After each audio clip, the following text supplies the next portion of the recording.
Beni Andrade, boa tarde, professor Peixoto, Boa tarde. Sérgio Pires, Elivaldo, técnico aí, a todos os ouvintes aí da Rádio Parecis FM, mandar um grande abraço aí a toda a população de Porto Velho e dizer para vocês que estamos aqui para ouvir o que não os nossos eleitores, os nossos rondonienses esperam dos parlamentares lá em Brasília, aquilo que estamos fazendo e aquilo que podemos fazer ainda pelo nosso querido estado de Rondônia.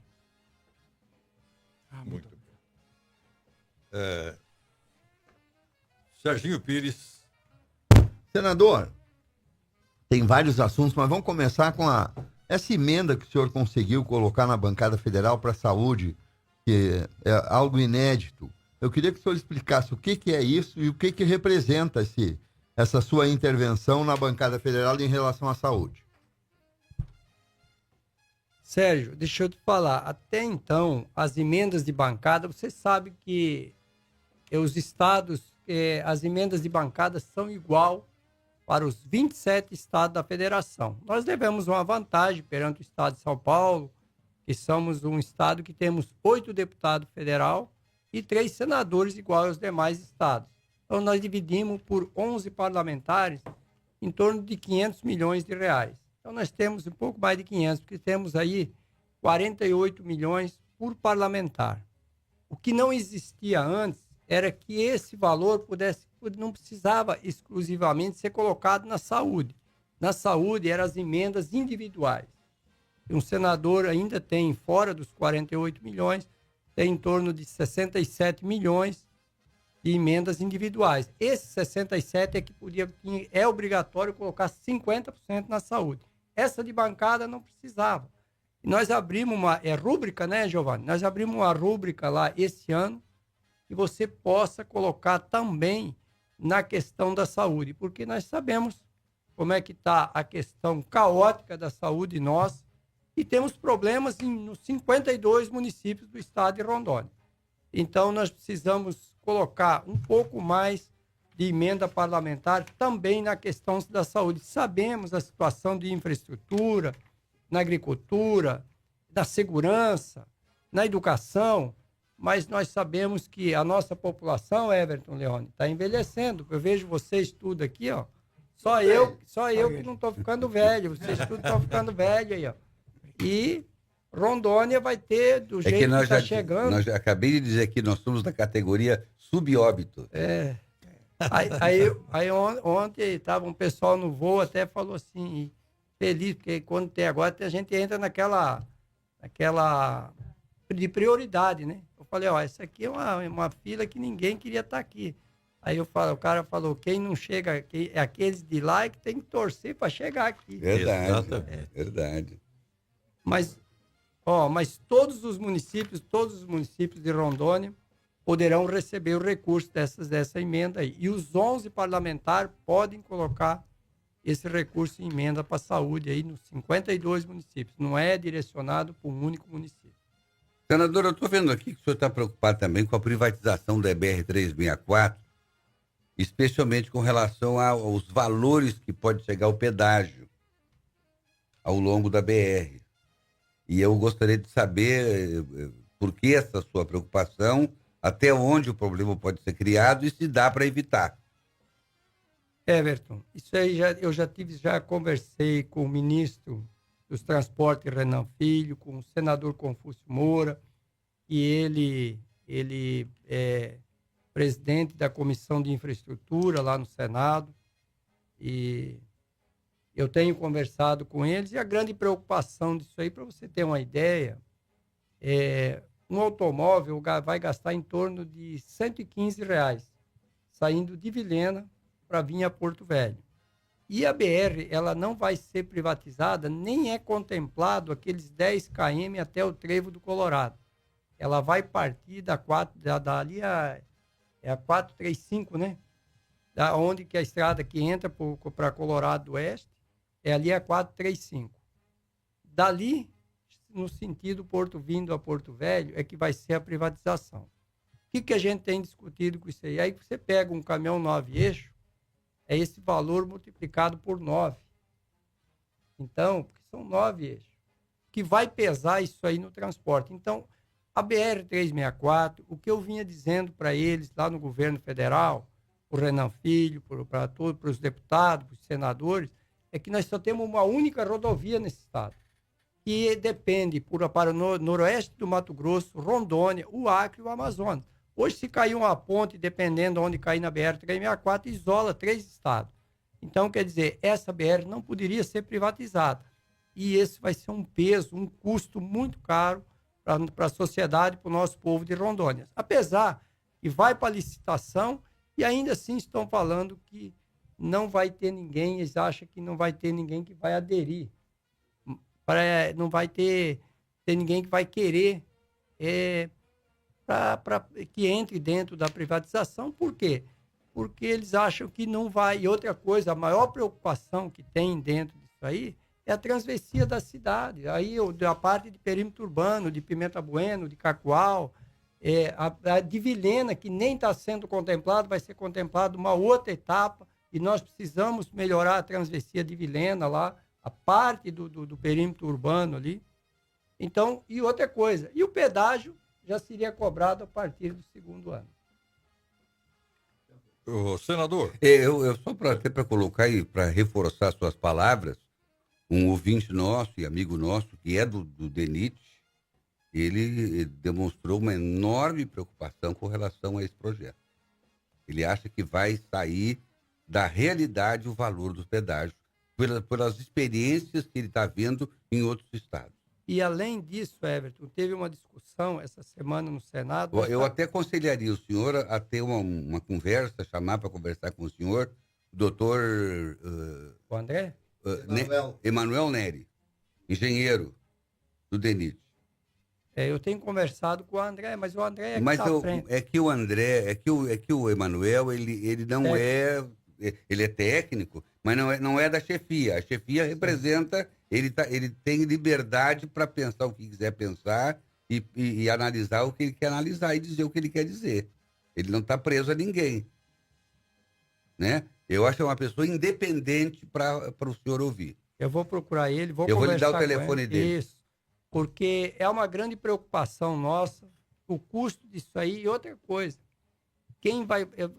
para quem é produtor de soja, e quem vai pagar essa conta, na verdade, é o consumidor final, é quem trabalha e quem produz. Porque Mágica, Gil, Bung, ADM, essas empresas trade que exportam soja, eles não compram soja lá na roça do produtor, eles compram posto aqui em Porto Velho.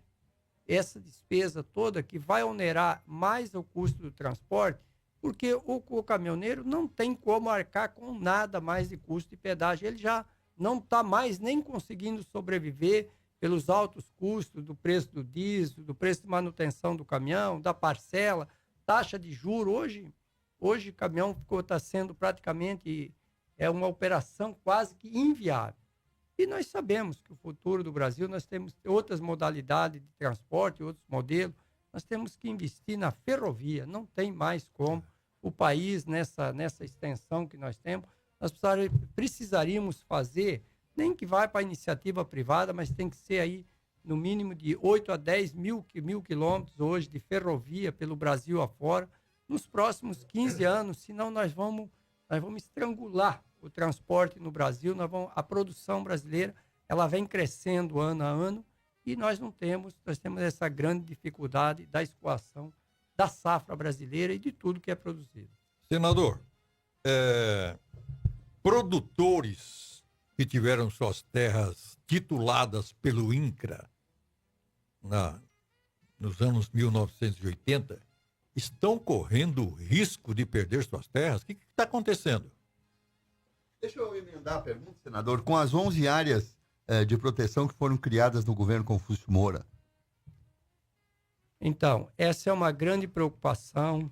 Nós temos que... Eu estive agora lá até fiz um comentário lá na Secretaria de Fazenda, lá na Cefaz, agora lá aqui no Estado, lá no Palácio do Governo. Essa é uma grande preocupação. E nós temos que juntar os 8 deputados federais, os 3 senadores, a bancada da Assembleia Legislativa, da Assembleia aqui de Porto Velho também, mas principalmente lá em Brasília, os 8 deputados federais e os 3 senadores de Rondônia, nós temos que ter um diálogo com o Ministério Público. Porque essa é uma grande preocupação, até porque Rondônia, nós temos imensas áreas de florestas ainda que são da União. Nós temos que chegar num denominador e nós trocarmos demarcarmos uma outra reserva que é da União e nós não tirarmos essas pessoas do campo. E não é só isso não, Sérgio. Não é só o problema das reservas.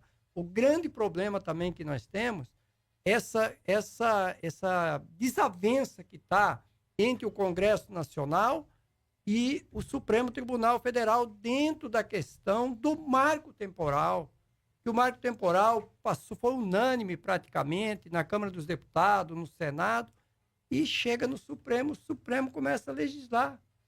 E aí é esse o grande entrave que tem. Quantas áreas que foram demarcadas pelo INCRA no passado, e lá dizia que não existia, não tinha nenhum problema sobre reserva indígena. E hoje essas pessoas estão correndo o risco de ter que sair de suas propriedades porque querem demarcar mais áreas indígenas. E não é isso que o indígena quer. Os indígenas querem eles ter a legalidade das suas propriedades e eles produzir igual qualquer cidadão comum brasileiro possa produzir. É isso que o indígena quer, para ele fazer a mineração, para ele fazer a extração de madeira, para ele fazer a exploração da área dele dentro de um código florestal igual todo povo, igual todo produtor brasileiro tem que obedecer. Muito bem. Professor. Deixa eu perguntar rapidamente aqui, Beni, dois assuntos. Um deles é a ponte binacional. Afinal, essa ponte vai sair ou não vai sair? E a segunda pergunta nesse mesmo pacote. Asfaltamento da BR-319 é só conversa fiada ou há esperança que um dia ela se torne realidade? Primeiramente vamos falar da ponte. A ponte binacional foi licitada, o que alegam-se lá, que é a alegação que tem no Ministério do Transporte, é a empresa que perdeu a licitação, que ficou em segundo, que ganhou em primeiro lugar, a que ficou em segundo entrou e foi cancelada a licitação. Não sei o porquê, mas isso aí, Sérgio, dentro da minha concepção, é porque é para empurrar a situação mais para frente. Isso aí só vai se resolver, segundo palavras do senador Confúcio Moura, segundo o que falou o Renan Filho, ministro dos Transportes, a partir de junho do ano que vem. Vamos aguardar para a partir de junho, julho do ano que vem essa situação da ponte binacional. Mas ela está dentro daquele programa do PAC. Dizem que o dinheiro está reservado para fazer essa ponte binacional, que é um compromisso de anos. Está aí para sair essa ponte e vamos torcer que isso dá certo. Essa é a posição que eu tenho sobre a questão da ponte. Sobre a questão da 319, tivemos outra audiência com a ministra ministro do Meio Ambiente, Marina Silva, e eu até falei para ela, com todo respeito, a senhora é ministra de uma pasta importante, nós sabemos da importância que nós temos da preservação, principalmente na Amazônia, mas as pessoas que moram na 319, ao longo das margens da rodovia da 319, saindo de Porto Velho até Manaus, elas têm que ter o direito de ir e vir. Tem que ter o direito de ir e vir. E ninguém está se falando em desmatamento para se construir uma estrada. A estrada já existe há quase 50 anos. Então, e ela já foi pavimentada, não nos módulos que ela vai ser feita hoje. Porque você veja bem, Everton, se essa estrada tivesse sido pavimentada, hoje nós teríamos tido, quando deu essa grande seca agora, nós teríamos um custo menor de combustível, ajudaria a população de Manaus, principalmente na questão de hortifruti e granjeiro, entendeu? Mandando produtos para lá, produto industrializado, de aves, suínos, bovino, entendeu? Então, você olha a grande preocupação que nós temos, e nós sabemos que a rodovia não é para transportar soja, não é para transportar milho, não é para transportar minério. porque isso aí vai pelo rio. E, além de tudo, nós temos o turismo. O turismo.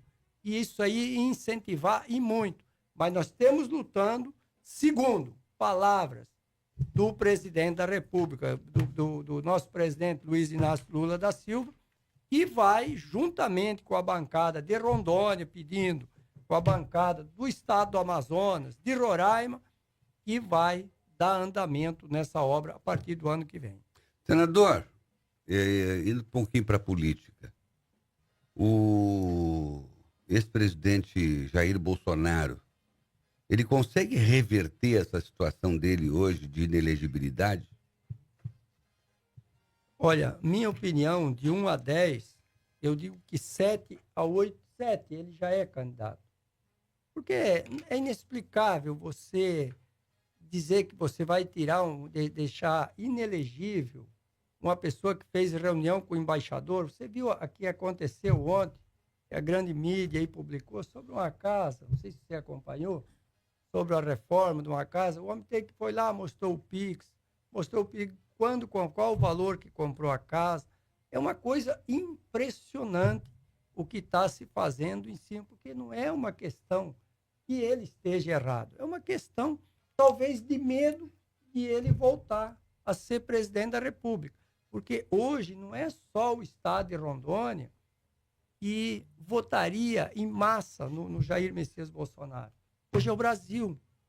É só vocês verem o que aconteceu, o que está acontecendo, o que está acontecendo no nosso país. Vou te dar um exemplo dos Correios.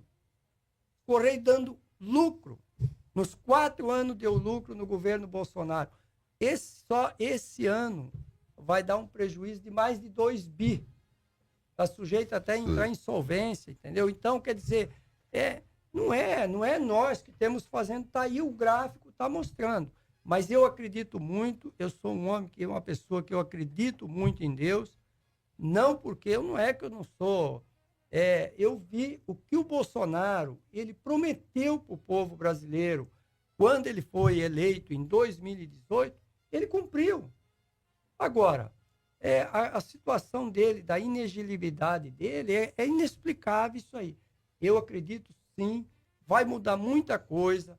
A situação da eleição americana, ela ajudou e muito, porque o que aconteceu nos Estados Unidos, aconteceu aqui no Brasil. Parece que foi coisas muito idênticas se nós levantarmos as duas situações. E você veja bem, os Estados Unidos ainda ele vem com muito mais força, porque ele ganhou o Executivo e ganhou as 2 casas, ganhou a Câmara dos Deputados e o Senado lá também. A maioria é dos republicanos. Então, quer dizer, aqui no Brasil, se você me perguntar hoje, eu digo para você, o Bolsonaro vai ser candidato em 2026. E a reforma econômica, o presidente Lula consegue aprovar? Você fala reforma tributária. Perdão, eu estou falando desse... O que está se votando hoje lá? Corte de despesa. Os cortes de gastos, perdão. Então, eu vou confundir a economia. Eu vou falar uma coisa para você. Quem não queria... Eu tenho N funcionário meu do Grupo Bagato que ganha até 3 salários mínimos. Nós tentamos passar um projeto que até 3 salários mínimos não se pagasse o imposto de renda. Eu até acho justo, 4 mil e poucos reais, não se pagar imposto de renda. Não passou. O governo lá atrás, não, faz o quê? Uns 8 meses, né? 6 meses. Isso não passou. Nós perdemos no Senado, nós tentamos colocar um projeto para até 3 salários mínimos. Se o governo tivesse falado 2 salários mínimos e meio, tá bom, nós já tínhamos concordado, tinha passado. Mas não, era para ficar como está. E agora, ele vem dizendo que quer cumprir aquilo que prometeu em campanha, 5 mil. Então, 5 mil dá mais do que os 3 salários mínimos. Está me entendendo? E agora, não tem de onde tirar o dinheiro. Quer dizer, eu entendo claramente que uma pessoa que ganha até 5 mil reais não deveria sim pagar imposto de renda.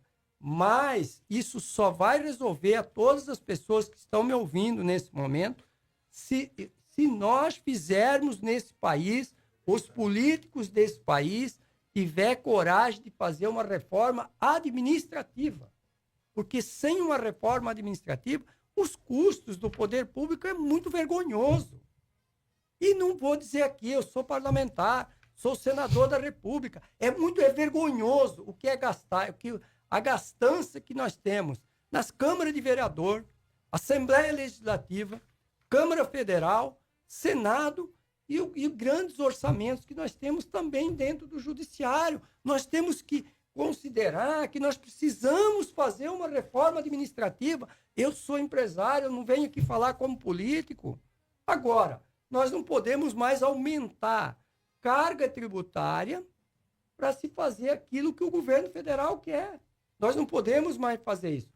Agora, era um sonho meu que a pessoa que ganha até 5 salários mínimos, não pagasse imposto. O problema é que agora, a partir do momento que você vai querer supertributar as pessoas que mais ganham, que mais geram emprego, que querem investir no nosso país, isso aí sabe o que vai acontecer, Sérgio? Fuga de capital do país, é o que vocês estão vendo que está acontecendo com o dólar aí. E o governo não deixa cortar na carne, né?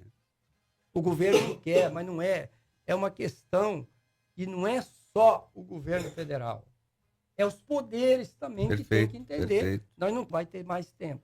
E o país vai entrar Vai numa ficar ingovernável. ingovernável. É só vocês verem. Eu tenho um grande receio que se nada for feito, e esse dólar aí, ele ia acima dos 6,50, nós não segura mais essa situação. Agora, vocês acham justo nós pagar um juro de 15% ao ano, e vai chegar essa taxa de juros já em 15% ao ano, sabendo que isso é só por uma questão da governabilidade do país, da gastança que o país tem. E o país, nós temos perdendo a cada dia mais o crédito com os outros países no exterior. Senador, vamos rapidamente aqui para o intervalo, a gente volta já. O pronto-socorro do Instituto do Coração de Rondônia chegou para revolucionar o cuidado com a saúde cardiovascular em Porto Velho. É o primeiro pronto-socorro 24 horas da região, totalmente especializado em cardiologia, com atendimento contínuo e uma equipe de especialistas prontos para atender emergências a qualquer momento. Utiliza tecnologia de ponta e uma estrutura moderna para garantir o cuidado e a segurança que seu coração merece. Instituto do Coração, Rua Rafael Vaz e Silva, 1582, São Cristóvão. Sabe por que a Eliar dura até 3 vezes mais? Porque você não pode parar. Você pode comparar e pode confiar. A melhor tecnologia, os melhores componentes e a mais escolhida pelas montadoras. Então, pode rodar tranquilo, pode rodar muito. Eliar dura até 3 vezes mais. Eliar, há 90 anos, sempre em movimento, sempre à frente, a melhor bateria do Brasil. Vamos para o intervalo e a gente volta já. Papo de Redação. Papo de Redação. Senador, o senhor apoia a anistia aos presos políticos de 8 de janeiro. Como é que está isso, senador? Essa anistia vai sair ou não? Olha, eu vou falar, Beni, né? Isso. Beni, vou falar para você. Eu já vi injustiça até hoje, assim, de algo que tem acontecido, mas eu não sei onde está a nossa OAB. Me desculpa, sem fazer crítica, mas o próprio Ministério Público, ele tem que entrar mais nessa situação. Nós não podemos ficar de joelho para o Supremo Tribunal Federal. Isso é uma covardia. Eu vou citar um exemplo do Ezequiel.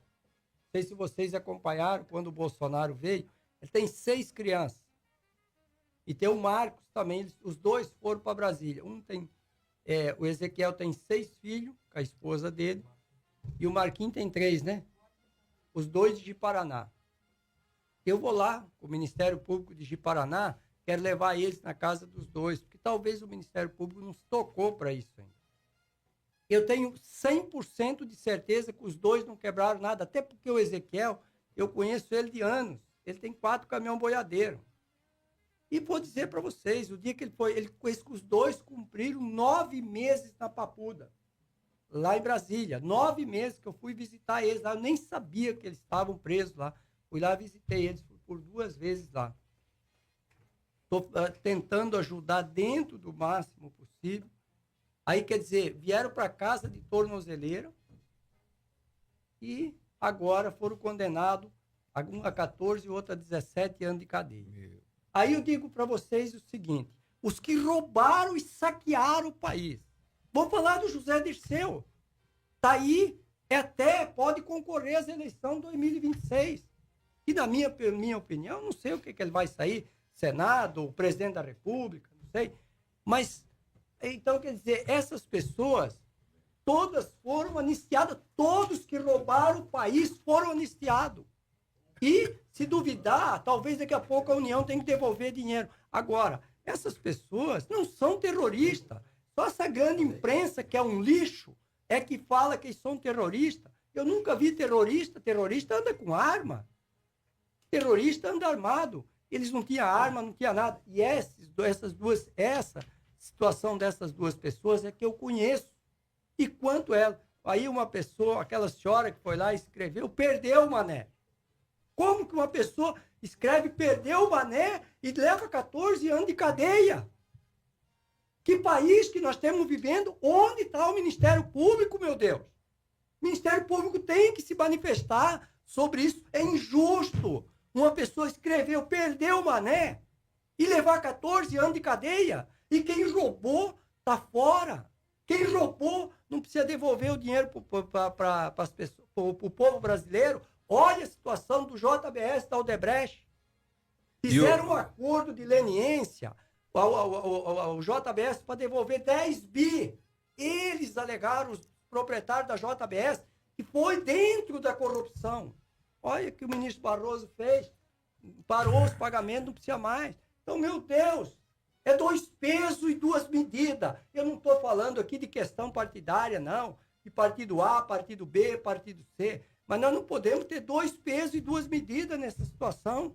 Eu digo para vocês, nós vamos fazer de tudo para essas pessoas tem que ser anistiado. O novo presidente, quase que certeza, vocês sabem que vai mudar o presidente do Senado. O senhor acha que vai melhorar? Everton. Com a Columbre? Everton, que eu vou te falar uma coisa para você. Eu tenho conversado com ele. Quer dizer, se não assumir um compromisso, vai fazer o que o Rodrigo Pacheco fez até agora, não se movimentar, não fazer nada, ficar daquela situação que está ali. Isso aí já era para ter colocado isso em votação. Outra coisa que vocês estão vendo lá, como é que se coloca um ministro do Supremo Tribunal Federal? Quem sabatina o ministro do Supremo Tribunal Federal? Não é o Senado com 41 votos? É com uma votação simples. É muito diferente, quem estiver me ouvindo, ouça o que eu vou falar agora. É diferente de uma eleição para prefeito, para governador e para o presidente da República e os deputados, que é o povo que escolhe, e os vereadores, que é o povo que escolhe. Por isso, se tiver que tirar um governador, um prefeito ou um presidente da República, tem que ser com 3/5. Para tirar, na minha opinião, e eu gostava de ouvir a opinião do povo brasileiro, se o Senado ele sabatina o ministro do Supremo Tribunal Federal com 41 votos, ele tem que tirar também com 41 votos. E hoje, o que nós precisamos, ninguém é contra o Alexandre de Moraes, não. Agora, o que ele está fazendo não é correto com o povo brasileiro. Quem bate em Chico, bate em Francisco. Entendeu? Só que eu vou falar uma coisa para vocês. Se alguém achar que tudo que está acontecendo é só por causa, vai bater só no pessoal que é da direita, vocês podem ter certeza que o futuro vai ser triste para esse país. E nós precisamos, sim, fazer algo para tirar temos que fazer essa anistia para esse povo do dia 8 de janeiro, sim. Senador, tem outro caso no Congresso que está tendo grande repercussão. do indiciamento do deputado Van Hatten pela Polícia Federal. O Senado vai reagir ou está tudo certo? Então, se você vê que tanto o deputado como o senador, ou um vereador que fosse, ou o deputado estadual, o que ele falar, ele tem o direito de falar. Ele tem prerrogativa, não tem? É intocável.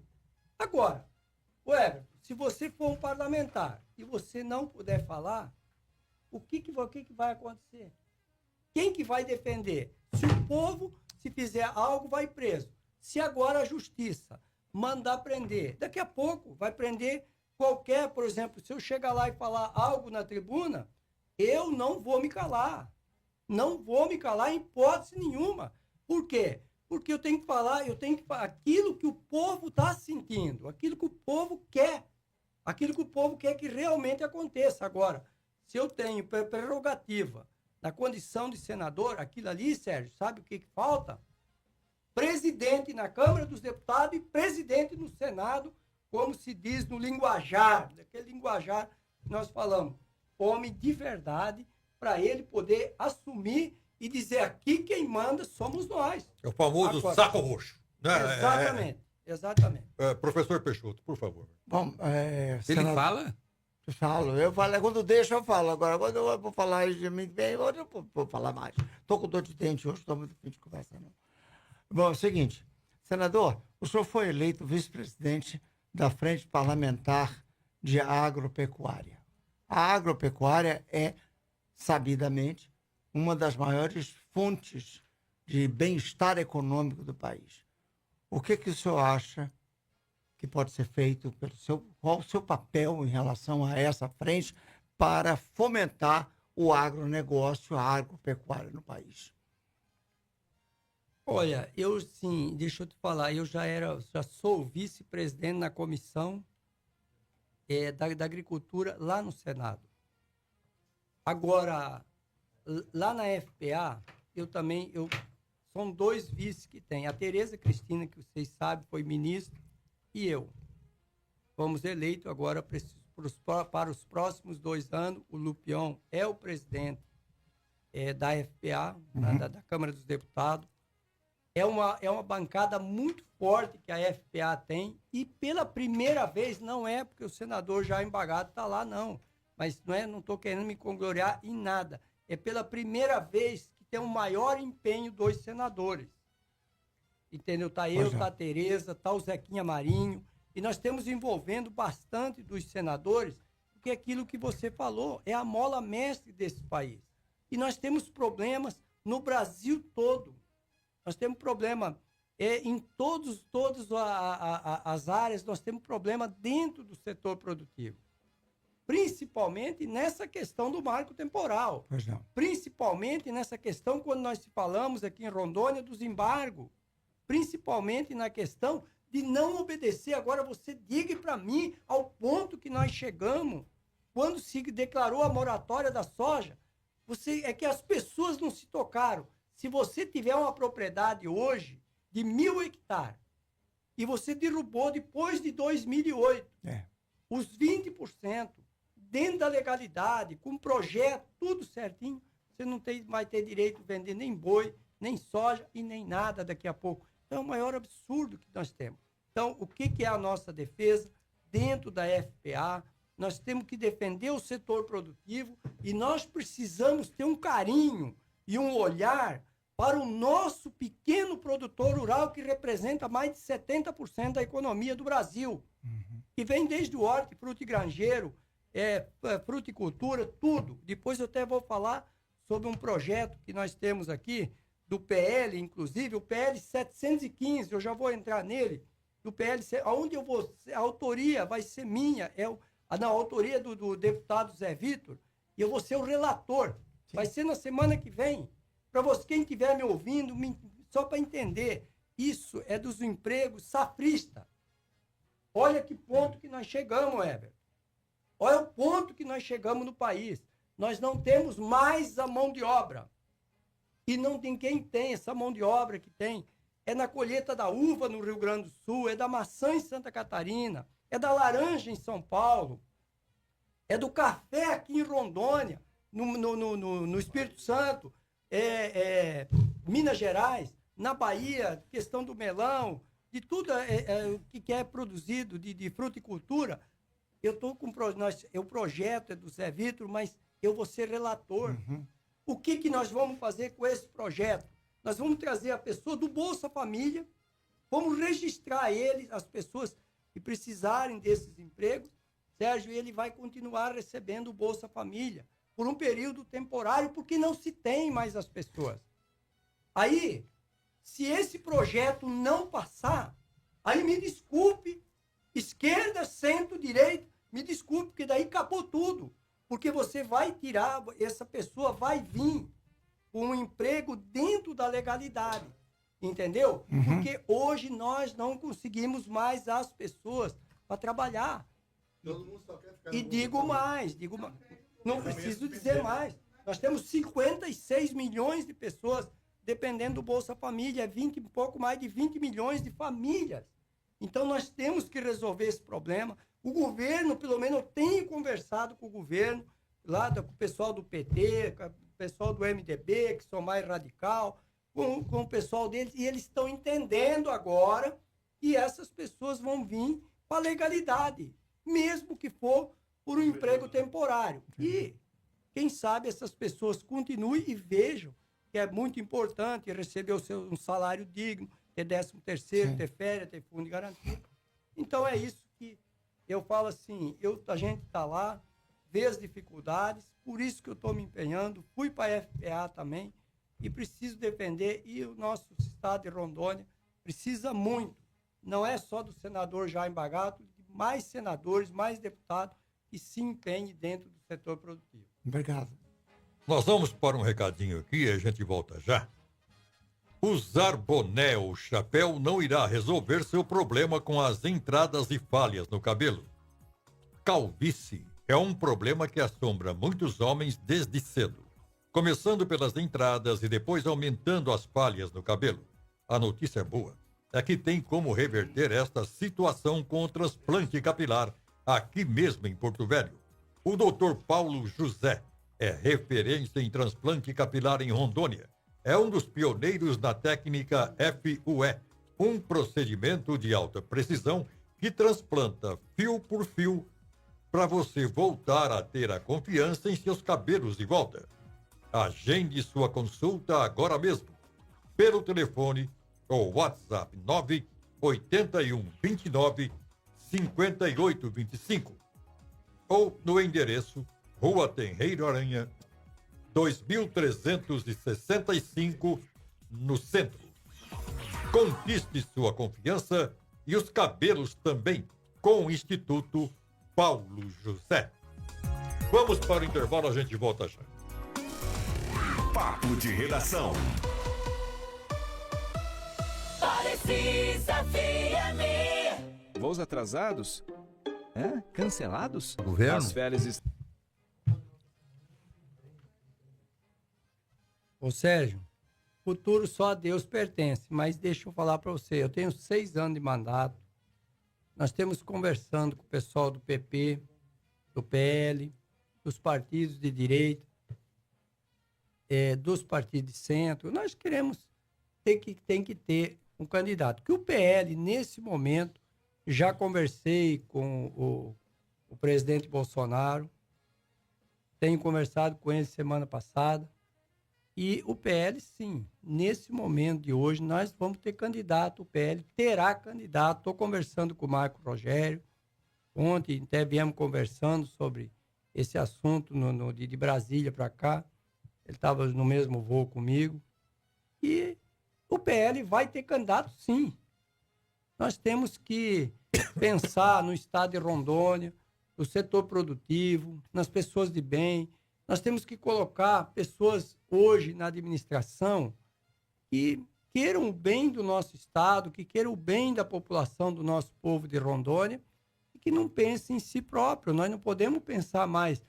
Quando eu fui candidato ao Senado, eu fui candidato ao Senado e falei para as pessoas, Falei, eu quero ser senador para ajudar o nosso povo brasileiro.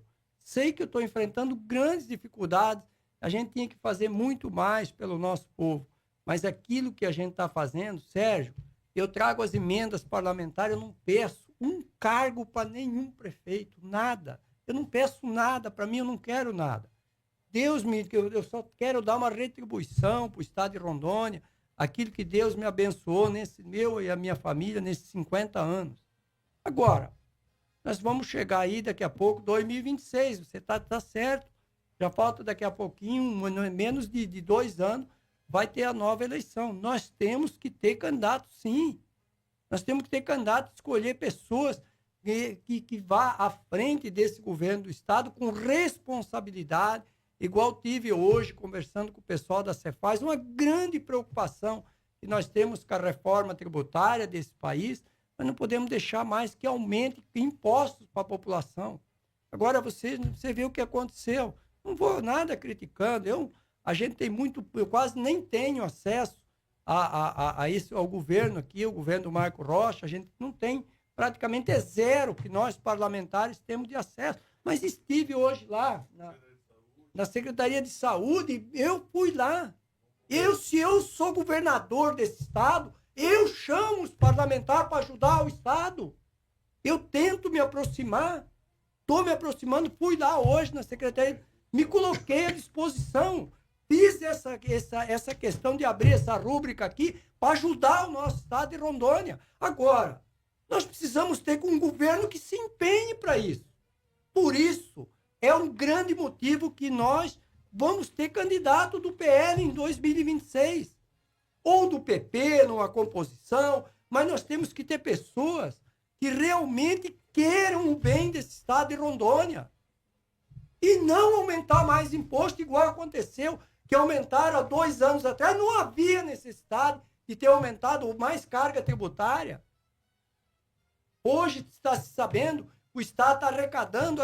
Olha a questão, como é que está na saúde. Quando eu falei logo no início da conversa, da situação, eu me sinto mal como senador, saber o que é o custo de um senador da República. Me sinto mal.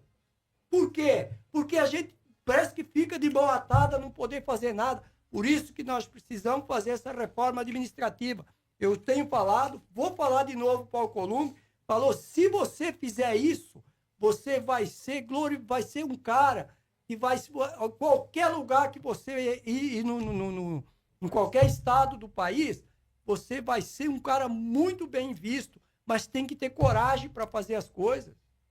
E não tem que ter medo do Supremo Tribunal Federal, não. Eles não são bicho-papão, não.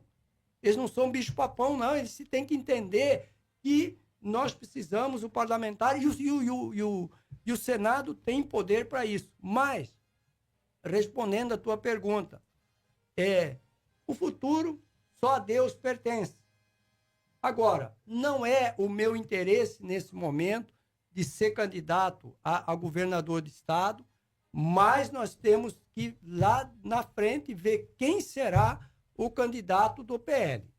Marco Rogério é o nosso presidente do PL no estado de Rondônia e nós lá na frente nós vamos ter candidato. Não vai acontecer o que aconteceu aqui na Prefeitura de Porto Velho, novamente dessa vez, de o PL não ter candidato. Porque eu falo para vocês, se eu fosse o presidente estadual do partido, não é culpa do Marco Rogério. Houve uma pressão de fora. Mas se eu fosse o candidato, se eu fosse o presidente do partido, o meu sonho era ter candidato aqui em Porto Velho. Nós vivemos num país democrático, não precisa. Saia 10 candidatos, saia 15, não é isso? Tem tantos partidos políticos. O PL era para ter tido o candidato. E não teve o candidato. Deu no que deu aí, aconteceu as eleições. Eu, na questão de Porto Velho, você não me perguntou, fiquei neutro, porque o PL colocou lá o vice, era do PL, não me envolvi na eleição em Porto Velho, falei para o Jair Messias Bolsonaro, não subo no caminhão nem no Porto Velho e nem no Ariquemes. Não subi, nem em Porto Velho e nem no Ariquemes. Fiquei isento de tudo. Por quê? Porque quem defendeu Lá em Ariquemes, quem defendeu o nosso lado não foi o que ganhou a eleição, foi o outro lado. Principalmente a família lá dos Menzoma. Aquela família foi uma família defensora nossa, da direita e tudo, perdeu por muito pouco. Fiquei triste e fiquei, se for pudesse, voltar atrás hoje mesmo, o PL estando de candidato lá, no outro lado, eu teria entrado na eleição e talvez nós teríamos revertido a eleição. Mas a água que rodou o moinho não volta mais. Passou debaixo da ponte. Professor Peixoto. Não, eu tô... Não é isso, não. É que eu entendo o seguinte. Eu vou fazer uma observação e vou pedir que o senhor faça a gentileza de ir querendo fazer um comentário. Eu enxergo que o poder legislativo no nosso país passa por um momento muito grave do ponto de vista da sua imagem diante dos eleitores. O senhor acha que o parlamentar, e eu coloco isso aí de todas as casas, qual é o procedimento dele para ajudar a resgatar a importância que tem um parlamentar numa democracia livre? Primeira coisa, ele tem que cumprir o papel dele. Parlamentar, é para ele... O que ele está lá? Vamos começar pelo vereador. O deputado não é diferente, entendeu? O Senado, que é um pouquinho diferente. Mas o vereador, o deputado estadual, o deputado federal, o próprio senador, nós temos que legislar. E nós temos que entender que aquilo lá não é eterno. Para começar, eu acho que, no máximo, tinha que existir uma reeleição só. Entendeu? Não tinha que perpetuar no poder. O que aconteceu por muitos e muitos e muitos anos. Eu vejo casos lá em Brasília, o bisavô foi político, o avô veio político, o pai veio político, o filho veio político, o neto veio político, o bisneto político. Muito ruim para uma nação. Aquilo não aquilo ali é uma coisa que não deveria ser assim. Isso só vai mudar se o parlamentar, quando ele entrar lá, ele fazer a coisa correta, aquilo que é a função dele para fazer. Porque na iniciativa privada, quando nós contratamos que ele vem, a pessoa para trabalhar, ou ele recebe um cargo, se ele não servir, ele é tirado fora. Mas aquilo que você falou que está acontecendo com os parlamentares é verídico. O parlamentar não tem mais nenhum respeito pela sociedade, pelo eleitor. E o eleitor não está errado. Não está errado porque ele vê que ele vem votando e não vem mudando a situação. Entendeu? E quando você chega na época da campanha, você promete algo para o eleitor. Quando você entrou lá para dentro, você não faz, praticamente a maioria, não faz 10% daquilo que ele prometeu. E o que eu estou falando para você, nós temos que entender, definitivamente eu digo, é vergonhoso o que está acontecendo no país. Os poderes hoje, eles pintam prédio, fazem de tudo para poder gastar o dinheiro que recebeu. Verdade. Que tem ali, que tem um orçamento dentro daquilo ali.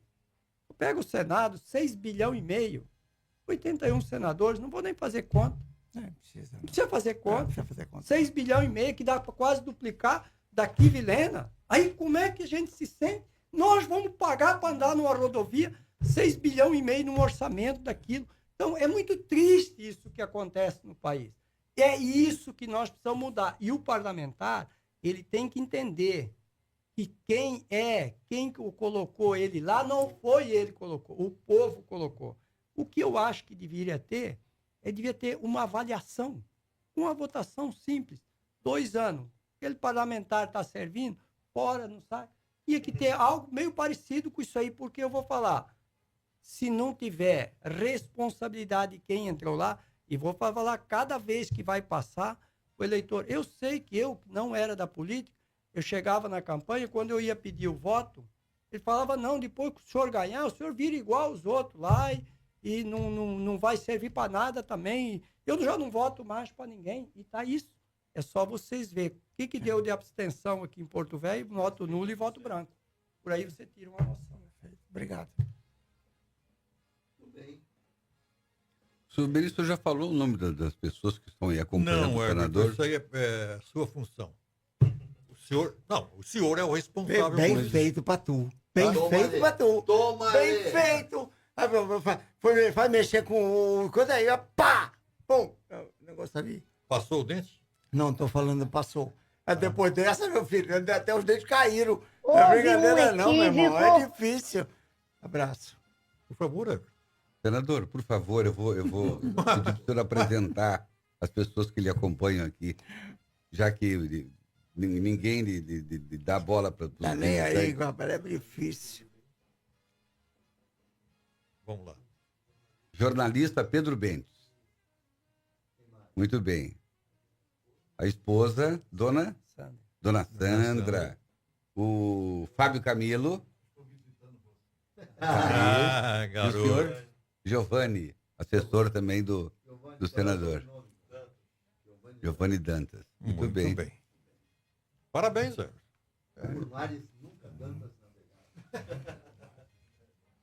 Mas é isso aí. Senador, mas deixa eu fazer um comentário aí. Eu fico. Antes de eu fazer um comentário, eu quero fazer. O que eu mais queria que fosse presidente daquele Senado é o amigo do Sérgio, Ah, o careca. que é senador. Eu já vi um homem culto, um homem que teve na política, praticamente ele tá com 77 anos. Ele está na política há 50 anos, no mínimo, que ele está na política. Espiridião a mim. O homem tem uma hombridade, uma coragem, uma humildade. E ele é catarinense, lá do meu estado, lá de onde eu nasci. Eu sou mais rondoniense. Ele até brinca comigo, Sérgio, que ele fala o seguinte: Santa Catarina é o único estado que está privilegiado de ter 4 senadores. Ele fala, nós mandamos o bagato para Rondônia, mas o coração dele está aqui. Se precisar, ele vai ajudar nós também aqui. Então, o meu maior sonho era de ver aquele homem ser o presidente daquela casa. Aquele homem tinha capacidade, mas, infelizmente... Por ser o que ele é, jamais será. O senhor é Exatamente. manezinho da ilha, não? Hã? O senhor é manezinho da ilha? Não, eu sou da região do Alto Vale do Itajaí, não sou de lá. Pois não é. Mas eu queria só registrar da minha alegria em ver a postura crítica do senador Bagato. Eu confesso verdade. que antes dele ter se lançado a candidato na política, na última eleição, eu não conhecia ele exatamente, só de nome, claro, um empresário poderoso que nós temos aqui no estado, lá da zona sul do estado, da região de Vilhena, mas essa posição, essa postura aguerrida do senador Bagato, essa lealdade que ele demonstra ao presidente Bolsonaro nas horas boas e nas horas ruins, também isso é importante a gente fazer esse registro, e a defesa do Estado. Então eu quero lhe parabenizar, o senhor tem se mantido com essa postura desde que assumiu o seu mandato de senador, e eu vejo o senhor como uma pessoa que tem um grande futuro pela frente na vida pública desse Estado. Parabéns. Senador, eu quero aproveitar, não só lhe cumprimentar, mas agradecer a sua gentileza. Eu estive em Brasília recentemente. O senador foi muito gentil, me recebeu, me levou no Espiridião a mim. O Espiridião a mim fingiu que lembrava de mim, o que foi muito bom. Tá? E eu sou muito grato, então, senador, e quero lhe parabenizar também por suas posições em defesa de Rondônia. Eu quero te desculpar, Sérgio, que mesmo que você tenha, o senador ia falar a respeito do meu comentário, o senhor cortou e se meteu no meio. Não, ele não ia falar impressionante. nada, ele só ia dizer obrigado. É desse jeito. Ele conseguiu calar a boca do... Não vou falar nada mais aqui, meu. Primeiro que eu tô com dor de dente. De segundo que eu queria agradecer ao senhor pela presença, sinceramente. Acho que essa franqueza sua é um escudo que o protege contra muita gente que pode não compreendê-lo, senhor. Senador, dá para arrumar esse país? É só querer. Só depende dos políticos quererem. Se nós tivéssemos, eu sempre falei para vocês, conversei aqui fora do ar, a força que o Senado da República tem é muito grande. É muito grande, a força do Senado é muito grande, e dos outros poderes também. Então, nós temos condições, nós temos que ter coragem de ajudar o nosso povo brasileiro. E eu, na condição de senador, Everton, respondendo a tua pergunta, Deus me abençoe, eu fui um cara muito bem sucedido como empresário. Aquele grupo nós criamos para eu que viemos mexer com serraria em Rondônia. Hoje trabalho pesado no agronegócio, petróleo, transporte, diversas outras atividades. Atuo em 4, 5, 6 municípios do estado, nós temos investimento, 4, 5 municípios do estado de Rondônia. Nosso coração está no estado de Rondônia, as coisas que nós temos estão aqui, eu amo esse estado, entendeu? Eu vejo as dificuldades das pessoas, depois de tanto sofrimento que nós tivemos aqui, que as pessoas que chegaram com nós aqui há 45, 50 anos atrás, que eu fiz uma festa esse ano de 50 anos, que nós estamos lá em Vilhena, quando chegamos sem estrada, sem energia, sem comunicação, sem nada, era tanta dificuldade que tinha aqui no estado, tudo se iniciando, só tinha 2 municípios, Porto Velho e Guajará, um território, e hoje nós chegamos com a situação brilhante, o estado progredindo, um povo trabalhador, e aí quando eu olho assim, e eu vejo as pessoas tão sofrido, cara, tão sofrido, a situação caótica, quando você chega naquele João Paulo II, eu falo de coração para vocês, de verdade, 2, 3 vezes eu já tentei entrar dentro daquele hospital, não dá coragem, aquilo é um negócio desumano, aquilo é um negócio totalmente desumano. Eu até vou citar um exemplo. Eu vi uma farra com o dinheiro público, disse que o Ministério Público está investigando aí, de festa, de coisa. Pelo amor de Deus, bota o dinheiro naquilo lá. Para de fazer arruaça, bota o dinheiro naquilo lá. Pelo amor de Deus, vamos ajudar as pessoas. Igual eu quero também ajudar as pessoas dentro do setor produtivo. Vocês acham justo um pequeno produtor agora ser arrancado lá do sítio onde ele está lá há 30, 40 anos? Que ele está lá e ser arrancado e levar ele para o Bolsa Família? Isso é justo que aconteça? Eu digo para vocês, isso não é justo, isso é desumano. Para fazer um negócio desse, nós temos que arrumar opção para essas pessoas. Ele tem uma vida lá dentro daquela roça dele. Eu conheço esse estado, nós compramos gado. Eu tenho um irmão meu que ele anda todos os municípios, o Orlando é sócio comigo, é irmão meu. Nós compramos gado em todos os municípios desse estado de Rondônia. Ele fala, faça alguma coisa para esse pequeno produtor. Vocês estão lá fazendo o quê? Ele fala para mim, faça alguma coisa. Vocês estão matando, o governo está matando essas pessoas, esse pequeno produtor lá no campo. Aí eu não consigo entender. Aí tem político que vem e fala, vamos ajudar o pequeno produtor, vamos ajudar as pessoas. Então, por isso eu peço encarecidamente, Ministério Público, encarecidamente, quero conversar com vocês. Vamos chegar num denominador para ajudar essas pessoas, pelo amor de Deus. Eu vou pedir para vocês, pelo amor de Deus, vamos fazer algo por essas pessoas. Nós não podemos matar essas pessoas. Nós não podemos trazer essas pessoas para a ilegalidade. Olha o que está acontecendo com o tráfico de droga no Brasil. Nós temos um Supremo Tribunal Federal que não está preocupado com o que está acontecendo com as drogas no Rio de Janeiro, São Paulo, nos grandes centros. Eu vi uma reportagem ontem que eu nem quero acreditar. Eu nem quero acreditar daquilo. Que diz que teve um ministro que falou que se o traficante, ele tiver uma arma e ele for pego com aquela arma, é ferramenta de trabalho dele. Eu vi, cheguei a ver isso. Eu não posso acreditar que nós chegamos nesse país com isso. Dizer que a arma do traficante... E eu vi, o Cleitinho gravou um vídeo agora cedo. O Cleitinho é senador, gravou um vídeo agora cedo. Eu estava vendo ontem, não sei o que ele gravou. Então, olha o ponto que chegou. Um produtor rural que está lá, se ele tiver uma arma de fogo, que ele não tiver a regularização daquela arma, não tiver o porte, ele vai ser preso. Ele vai ser preso. Eu não estou dizendo que é para incentivar. Não, ele tem que ter o documento, sim, da arma dele. Mas eu só estou dando um exemplo. Agora, chegar ao ponto disso, pelo amor de Deus. aonde nós vamos chegar, aonde está a OAB desse país. Desde o caso do dia 8 de janeiro, aonde está a OAB? O que ela está fazendo? Você vê o que aconteceu com o Alexandre de Moraes.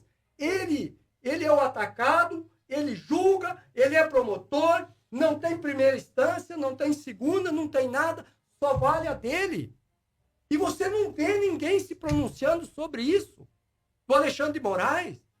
Até onde que isso vai chegar? Pelo amor de Deus, gente, pelo amor de Deus. Eu falo assim, eu estou falando, implorando como senador. A gente está lá, está defendendo o nosso povo. Nós temos que defender até o último dia, até o último dia de sopro, de vida que a gente tiver, nós temos que defender. Mas nós precisamos entender que o setor público tem que se debruçar. A situação do país é caótica, a situação do país é triste, mas nós precisamos resolver essa situação do nosso país. Muito bem. Muito bom. Senador, obrigado pela presença. Parabéns. Nem sei o que dizer, mas há muito eu não ouvia nada disso. Há muito eu não ouvia nada disso, partindo de um político. Não. Senador, estamos aqui à sua disposição. Obrigado pela presença. Obrigado. Quero mandar Everton Leone, Beni, professor Peixoto, Sérgio Pires, Elivaldo, e o meu amigo Camilo, presente, minha esposa Sandra, Giovanni. Dizer para vocês que a toda a população, quero mandar um abraço a toda a população de Rondônia. O senador Jaime Bagato tem um carinho pela capital, aqui por Porto Velho.